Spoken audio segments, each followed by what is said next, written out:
কৃষ্ণ সকলোলৈকে নমস্কাৰ জনাইছোঁ।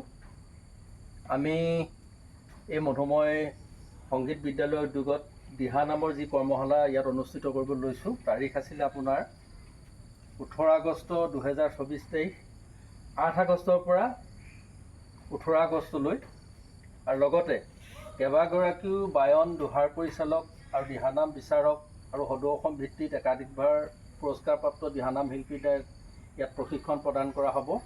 সেই নিমিত্তে এই ভিডিঅ'টো আমি প্ৰস্তুত কৰিছোঁ। সদাশয় যিসকল ইচ্ছুক ব্যক্তি, আই মাতৃ, কণ কণ মইনা মাইনী সকলোৱে এই কৰ্মশালাত অংশগ্ৰহণ কৰিব পাৰিব। গতিকে আমি সকলোকে এই অনুষ্ঠানলৈ আদৰণি জনাইছোঁ। আহক আমাৰ সীমিত জ্ঞানেৰে, আৰু কেইবাজনো আমাৰ লগত পৰিচালক থাকিব, তেওঁলোকৰ সকলো আমি মিলি আপোনালোকক অকণমান দিহানামৰ প্ৰশিক্ষণ দিবলৈ যত্ন কৰিম। নমস্কাৰ।